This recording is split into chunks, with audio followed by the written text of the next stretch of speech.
We invited some diversity, inclusion, and belonging leaders to come and talk about what they're doing to focus on intersectionality and what we can do together to advance more women of color in leadership. Okay, so I am LaFawn Davis. I'm Global Head of Culture and Inclusion at Twilio.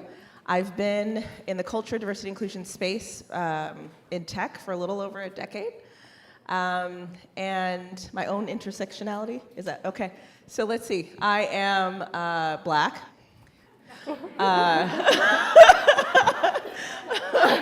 I'm a woman. I'm queer, I'm an empty nester, and I am fantabulous.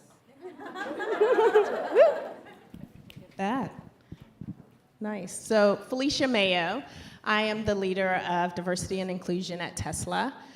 Been with Tesla just a hot minute, so I just started there, so about 4 months now. I was with Juniper Networks previous for a number of years, 9 years, and I was their first diversity leader, just as I'm the first diversity leader at Tesla.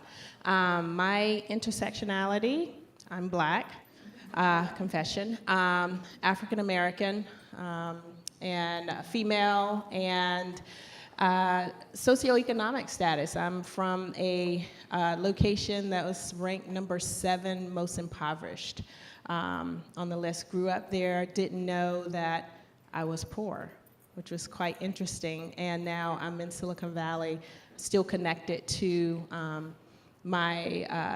all of my people there, my family, my friends, everyone there, and so huge responsibility to the community for just how I go through my journey. So thank you for allowing me to be here today.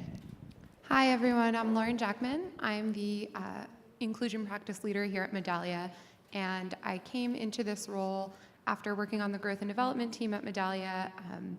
And I came to Medallia after finishing my PhD in social psychology.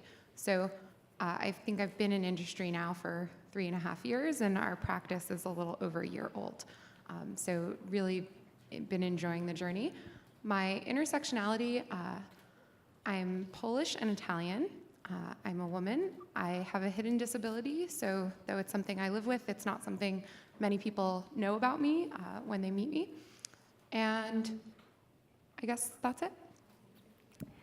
Those are all important ones, so thank you all for sharing your intersectionality. I think it's important that we talk about that because so often intersectionality isn't a focus for companies. And in fact, there was a recent article by Reveal from the Center for Investigative Reporting about diversity in tech and intersectionality. And their article was titled Hidden Figures, How Silicon Valley Keeps Diversity Data Secret. And what they highlighted in that article was that women of color in particular are routinely left out of diversity numbers. So my question for the panel is, why is that? And what should we be doing about that? And maybe I'll start with Lauren. I know you have an opinion on this. Yeah, thank you. So I think often the reason intersectionality and women of color in particular are left out of diversity numbers is one, because a lot of people are not really comfortable talking about it, and two, because I think about for Medallia, for example, we're 1,000 people, a little over 1,000 people.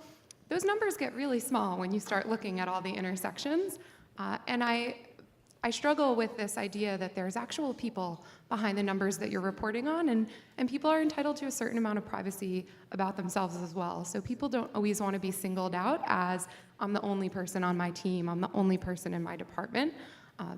So I think that's certainly one reason. One of my thoughts in regards to just that question, Cindy, is I think what is required and measured from the government is very 40 years ago. It's so ancient, right? It's like you're kept to categories or being placed in a box that has changed over the number of years. And so how diversity looked then is not how diversity is today. And so to ask the companies to, while we do measure outside of those categories, we're only held responsible to those categories. So I would say from a perspective of what could change or what we should do to change is maybe task the government with looking at diversity in another way. I appreciate that perspective a lot, because I think that the history behind how diversity and has been rooted in compliance activity, right, in the past, kind of informs how we continue to report on it. But I also think, Lauren, you make a great point about we've got to respect individual privacy as well. But that also doesn't mean that we don't address it, right, in some way. And so I'm also interested in hearing about what are companies, or your companies, doing to talk about intersectionality, to highlight women of color and their challenges, and giving them more support. What are we doing to advance intersectionality as part of the conversation? I will start by, and I'm sure you're gonna expand upon this. I would start by number one, we have an ERG that is specifically for intersectionality, and my ERG leader is here. That highlights intersectionality right there. Yeah, that's right. Look at that, Mona. That's right. And we heard from her earlier. Very active. So being able to, number one, have grassroots, have leaders within our organization come together and focus in on intersectionality is absolutely wonderful. And that's how we keep the conversation going. And it's not just, hey, let's just talk about intersectionality. It's like leadership, intersectionality and leadership. Let's have further conversations. And I'm picking on her because I think that was the last one of the last conversations that was had. But being able to continue that conversation is key. So I'll kind of go back to the previous question about data a little bit. So what we report out in the public is one view, and it is very attached to the EEOC. It's a binary view of what your workforce looks like. Not the best way to do it, but internally, at least in my experience, we do a lot more analysis than just what's reported out publicly. And it does include a lot of kind of intersectionality, looking at data in different ways, looking at things that the government doesn't really count right now, like gender identity and expression and sexuality and temperament, like introvert, extrovert, ambivert. We actually look at that stuff at Twilio. So I think that what's in the press is pretty sensationalized at this point for tech. No matter what you do, you're going to get yelled at. So internally, I think we are all tasked to do more and to do better. And as far as intersectionality goes, or just looking at women of color, it does start with the conversation. It does start with like our women-focused ERG and talking about women of color too. It isn't just about what the experience is in the Valley around gender. It is all of the different ways that gender expression comes to light. So it's women of color, it's people who identify with being a woman, it's, I work with an organization called Lesbians Who Tech, and a lot of times companies will say, no, we just want to work on gender. And they're like, I have a secret for you. Lesbians are women too. So it's not going to break anything by also focusing on that. And so it really is about spotlighting the fact that just gender alone isn't going to move the needle. So what actions are we taking to support more women of color in the workforce, in leadership roles? What companies are advancing women of color, or focusing on women of color in a really effective way? And are any companies actually doing it well? Well, we probably wouldn't be having this conversation if all companies were doing it well, I guess. I would say that, to LaFawn's point, I think we have to kind of crawl before we walk. One of the things, Cindy, I would put back on everyone else is what action are we all doing to continue to have the conversation for women of color, making sure that we are highlighting to our leaders that it's very important. As a community and demographic, we need to be able to find our voice and how to position appropriately with our company, whatever our culture may be, to be able to get the listening ear of those leaders that can help you, sponsors in the company that can help you to kind of push the initiative of making sure that you're focused in on, or we are all focused in on. I think you make a great point about us as a community, like us needing to advocate for ourselves to a huge extent as well. And Lauren, did you have something else that you wanted to add? Yeah, I just wanted to share when I was thinking about what are organizations that do this well. I think for sure KPOR Capital and the KPOR Center for Social Impact are two organizations that I see really thinking proactively about intersectionality and highlighting opportunities to change the conversation. So they put out a report on the wage gap where they talked about, look, there's not just a gender wage gap, and it's not that, hey, women earn, whatever it is, 77 cents. Actually, it depends a lot on the woman's race. And so then they break it out and they tell the story about how the conversation is way more nuanced than you might think. So I think that's something we can all strive for, is like, how do we just use intersectionality to more deeply understand the problems that we're looking at? Mm-hmm, mm-hmm. And how do we help women of color advocate more for themselves as well? I think that's a, LaFawn, do you have an opinion? I might have a couple of them. So let's go a few different ways. So let's see. So I do feel like women of color need to advocate for themselves, but I also feel like it can't be placed solely on the shoulders of those that are marginalized. But I do think that part of that advocating for ourselves is around pushing the conversation and making companies, making us accountable. So again, if you go back to, when you have programs and things within the company to look at promotion, to look at pay equity, to look at all of those things, to look at mobility around the company, as an industry, all of those things, we have to be accountable for it. And that's not really on the shoulders of women of color, although your voices will help lead to that. The more that we speak up, the more that we can't be ignored. And so they'll have to look at the information, they'll have to look at the data, and it is real people behind the numbers that we're looking at. So to me, it's more around speaking up in terms of what you would like to see in your own companies, in the industry, in your job. What would you like to see? And being a voice behind that, because at some point, they're gonna have to listen. We both win. No, so it's a lot to take in. Sorry. Yeah. No, it's all good. No, I think that as I listen to that, I do agree with those parts of it. Like, it's not enough for us just to advocate. We also need sponsors, and I think I just kind of highlighted that. We need other individuals, and this is something I've learned in diversity in the years that I've been in it, is sometimes you need a partner that's different from you to speak on your behalf. Have I done that before in the past? Absolutely. And I have been very successful in getting that message across. And sometimes me as being a female, like, some leaders will not hear me as I'm talking about female challenges, female issues, or as I package the data. But sometimes if I can get a male counterpart, or I call it a male ambassador, to look at it, internalize it, say, oh my goodness, I have that aha moment because they have a daughter.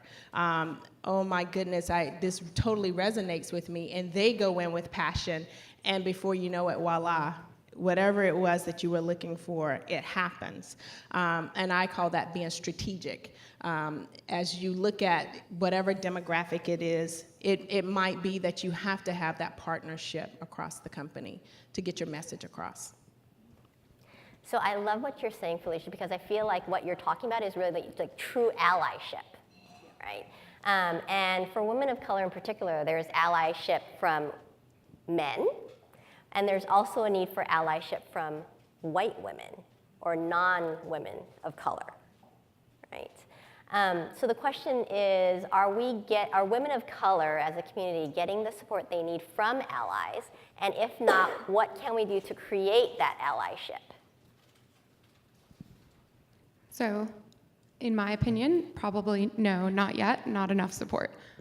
I think there's lots we can do though, and on all sides. So one of the things I'm really pushing for this year as I think about our employee resource groups is for them to recognize how they can support each other, how many opportunities there are. We could have fewer, way higher quality events because people are coming together to say, you know, we're all, you know, coming together to support, you know, this thing that's this month. So I think that's a huge opportunity. Developing high quality relationships is another, so that you do feel like when you need somebody to step in and be your voice, you know exactly who you're going to go to because the trust is there. So I think those are ways that we can start the conversation. So I would definitely say no. We're not there yet. You know, if you look at research, diversity programs, especially over the past decade or two or three, have actually almost fully benefited white women. Affirmative action, same thing. And most people don't know that. And so I think for us, it's having a conversation with our non-women of color friends and saying, once you get that seat at the table, it's your responsibility to make more room. I think when you find a few people that you know are already your natural allies, those that want to see you succeed, and helping them understand what you truly need, then we start to create more like our own board of directors and our own support systems. And totally agree with you, having ERGs and other populations in the workforce support each other is a great way to foster allyship. But it really is, folks don't know what to do. I've had people reach out to me when things have happened, like the event that happened in Charleston, where white male ally was like, I really want to reach out to the Black Twillions as our ERG. I really want to reach out to them and do something. I don't know what to do, and I don't know what to say. And I respected that. I respected the intent and wanting to be there and wanting to do something and being so emotionally pulled in and upset about what happened, but not just knowing the words to say. And so sometimes it's just breaking down those barriers where we are and making sure people understand how we want to be helped in order to build a bigger bridge. I think back to your question, Cindy, in regards to just sponsorship from white women and getting that support that's needed. We're not fully there, and I would say we're not fully there as being women, period. We got to learn to, even women of color, we got to learn to support each other. And until the others can see us support each other, we're probably never going to be able to reach that pinnacle of white women possibly helping us to the extent that we feel we need to be helped.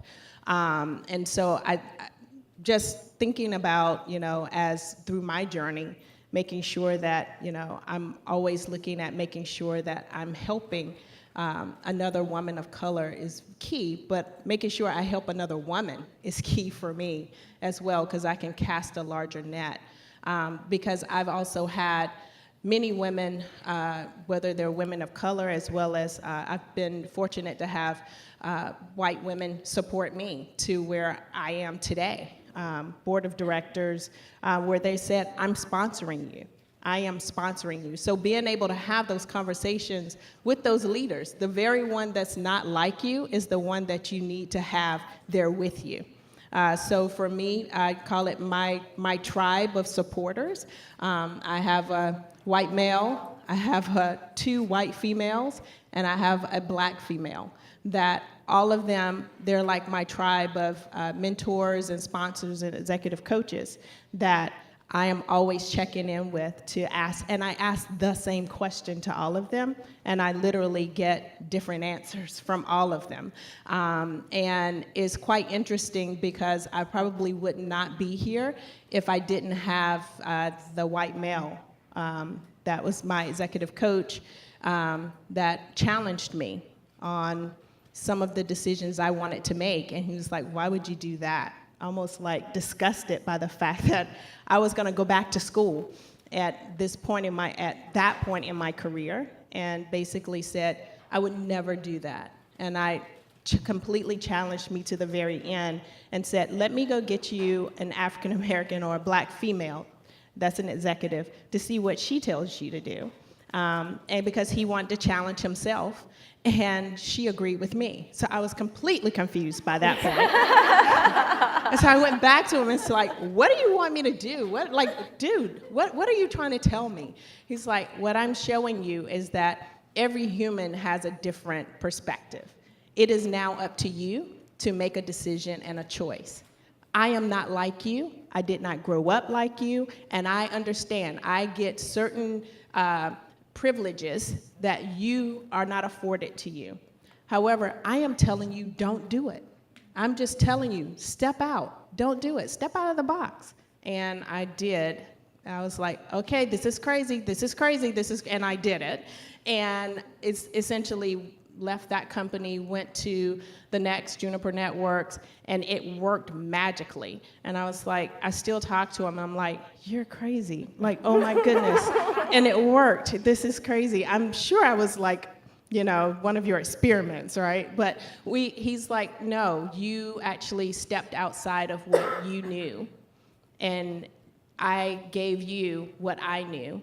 And I just believe that you should never box yourself in, and you should actually think about things differently than you always have. And so I've taken that with me through my entire journey of challenging myself, of going to a comfort zone, of getting another woman of color to sponsor me or to mentor me. Now I just have 5 that are all different from me. But again, being able to have that guidance and that counsel is key. And they're all at different levels. Some are on the board, some are, chief HR officers, some are, business leaders that have been in Silicon Valley for a number of years. So you just have to go out and find your tribe, find your people that's gonna tell you the truth, even when it hurts, and tell you what you need to change up, how you need to change things up, and how you should move things forward.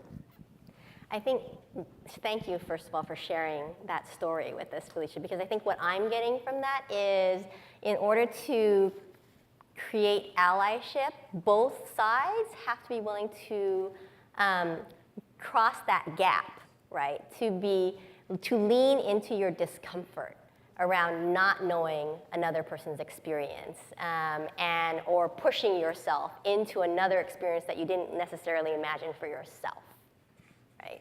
And that's been somewhat of a theme, I think, through all the speakers today. LaFawn, you look like you have something else to add. No, I'm just listening. Okay. I also think that, one thing that I don't think you were here for a little bit earlier, but we actually, when you bring up how women of color are not necessarily supportive of each other, we did an exercise earlier where we put the question, are women of color united as a community? And 3/4 of the room basically said no, right? And the question, part of the discussion we had was around, okay, how do we change that? So I think that one thing that we, as women of color, don't do enough of is ask for help, right? And share vulnerability. So to your point, LaFawn, about not necessarily shouldering the burden of educating everyone, I think beyond that also, we have to be willing to be vulnerable and ask for help that we need. And that is another way to create stronger relationships and allyship with other people. So we can model empathy so that others can also empathize with us. And I think we weren't taught to be vulnerable. I know I wasn't growing up. I was not supposed to be vulnerable, strong black woman, all of that kind of good stuff. And so it's kind of counter to what I grew up with. You're not supposed to show a lot of emotion at work, right? You don't want to be known as the angry black woman, all those kinds of things. And so I think we have some self-work to do in that, to unlearn what we have probably been taught, but also empathizing with other people's stories and perspectives and what they've been through also. We have very unique experiences, but so does everybody else. And even if someone else had more privilege or opportunity than you, they still have a story. And so empathizing with them opens up that door for them to empathize with you and to see your side of the story. And so then they become a supporter, whether it's another black woman, another woman of color to another woman of color, or whether it's not. I think it's really about the human experience. And once we come down to that level, then it's hard not to connect. So I think that also brings up for me this idea, and I think, Felicia, you touched on this a little bit, of accountability as well, right? So how are we holding ourselves accountable to creating that empathy and that connection with other people?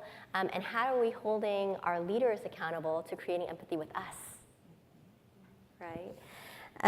So what thoughts do you have on creating that accountability, both as women of color and with our leaders inside our companies?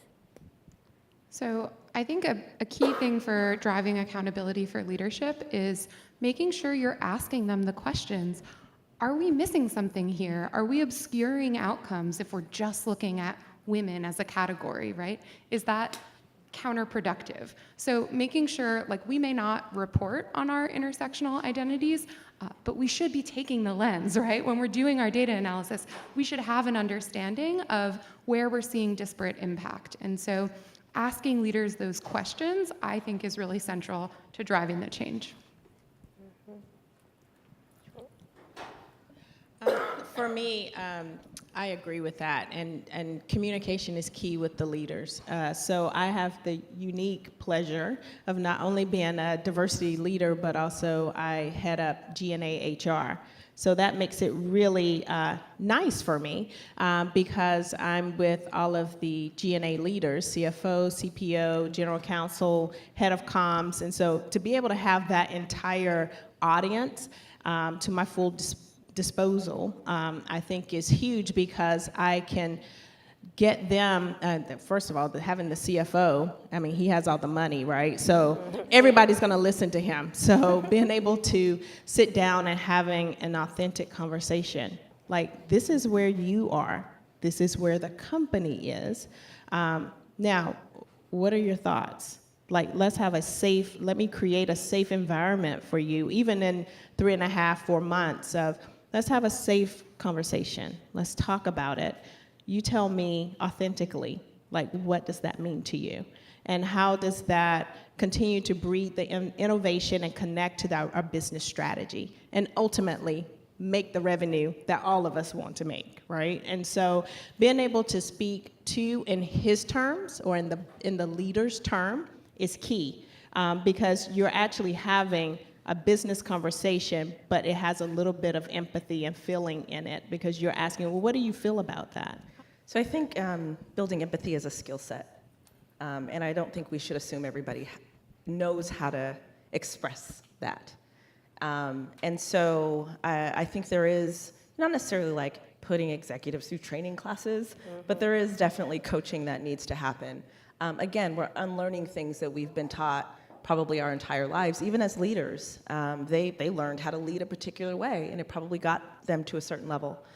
I think what we're learning now with the workforce is, as leaders are more empathetic and understand their workforce, the longer their workforce wants to be there, and they feel like they have a sense of belonging. It's not just about inclusion, not just about having a seat at the table, not just about having a voice to be heard, but also, like, do I feel like I belong here? Do I feel like you care about me? The tech industry is selling Disneyland, right? We've got all the perks and the stuff and the alcohol and the whatnot, and you can't do all of that if you don't also show people that you care. They're not gonna wanna be there. I mean, before, there were a few companies that had these amazing perks, and so you had to work there. Now, most companies have this stuff, right? It's not just about a paycheck or benefits, but you're getting the good stuff. I mean, you get fed every now and then. You've got like a fun place to work and more inclusive environment. So really what it comes down to is leaders understanding their workforce. And to do that, I think modeling that behavior, other leaders modeling that behavior, we model that behavior. I've had conversations with my team.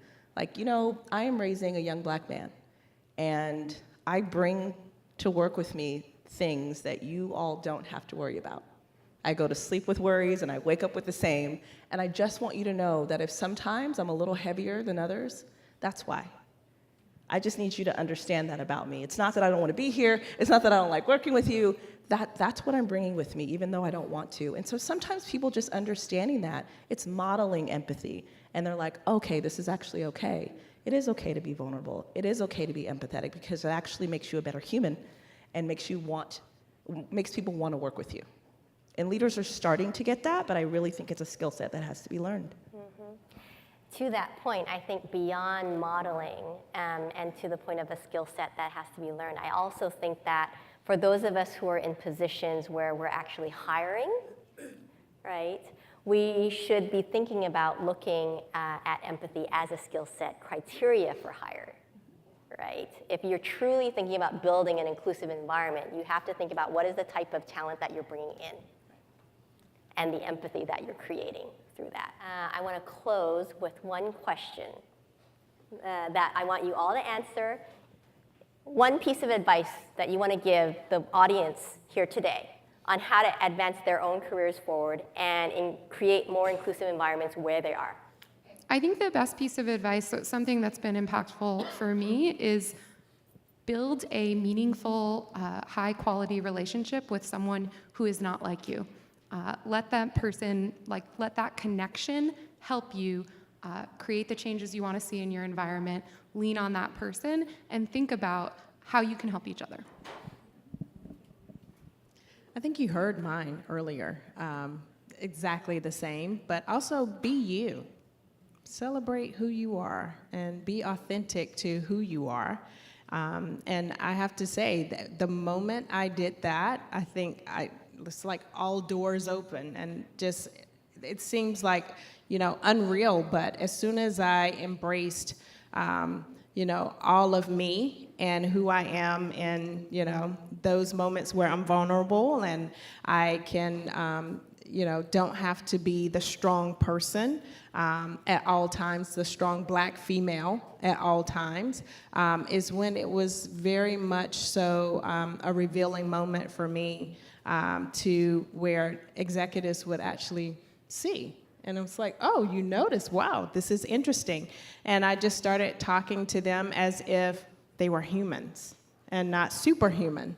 Hey, how were you this weekend? What did you do? And the ones that I knew well, I could have those conversations with them. And it was a way for them to kind of let their shoulders down. And we could talk about some very interesting topics that they normally would never probably have conversations with anyone else about. Again, being who you are allows them to be themselves. And you won't get there overnight, so don't just go in saying, oh, okay, this is all of me, because they're gonna say, whoa, hold on, who is this? Okay, what are you saying? But be authentic to who you are. Be comfortable in your own skin and who you are overall, and know that you're great in whatever area of expertise that you have, and go in with that positivity, because your aura, and I always talk, those that know me, I always talk about the aura in which I have around me, and making sure that I have a positive aura around me, and also call out when you can see someone else has a negative aura, and regardless on their level, you say, you know what, I see today is not a good day, and I'm gonna walk away. And be okay in saying that, and you will catch their attention, and they will actually say, whoa, I wanna talk to you again, because what did you see? Because in some cases, they didn't see it out of themselves. So be you at all times. All right, soundbite, ready? Yeah. Build your squad. That simple. Build your squad. The executive that you want to get to know, your other women of color, your other people of not color. Build your squad.